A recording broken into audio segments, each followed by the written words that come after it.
వచ్చినా లోటు లేదయ్యా మా ఇంటికి అని చెప్పి ఆమె పిలిచిందిట.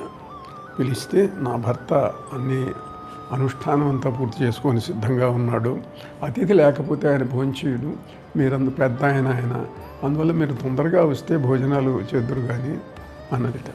అంటే అందరూ వెళ్ళి గబగబా ఇప్పుడే వస్తామమ్మా, ఎండ అయింది, ఎండవేళ తిరిగి వచ్చాము మేము కూడా అని చెప్పి గంగానది దగ్గరికి వెళ్ళి అందరూ కూడా స్నానం చేసుకొని వచ్చారట. వస్తూ చూసి అన్నట్ట, అమ్మా ఇంతకాలం నుంచి కాశీలో ఉన్నాము, నిన్నెన్నడూ చూడలేదు ఈ ఊళ్ళో, ఇది నిన్ను ఇంతవరకు ఉన్నట్టుగా మాకు తెలియదమ్మా.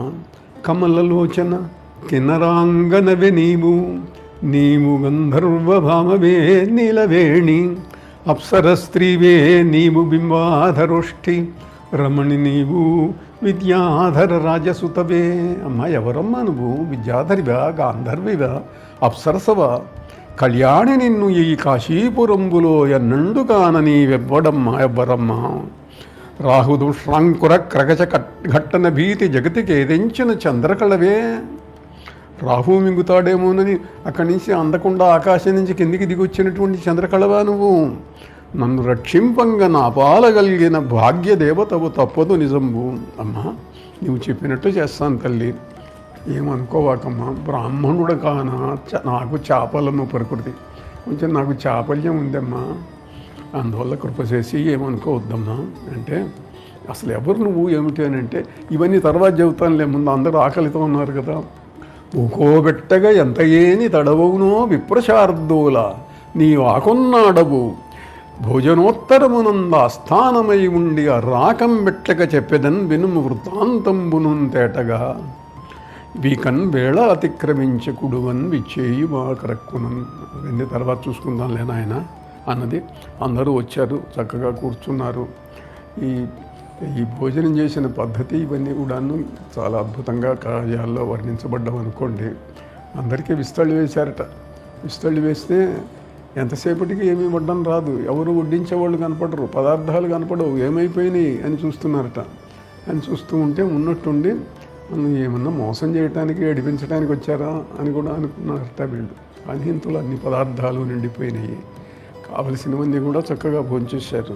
మరిచి ధూళి పాళి పరిచితంబులు మాణి బంధాశ్మలవన పాణింధమములు, హయ్యంగవీన ధారాభిషక్తంబులు లలిత కుస్తుంబరుల్లంఘితములు. పదార్థాలన్నింటినీ కూడా సంస్కృతంలో వ్యాసుడు ఎట్లా ఉన్నా తెలుగులో శ్రీనాథుడు బాగా వర్ణించాడు.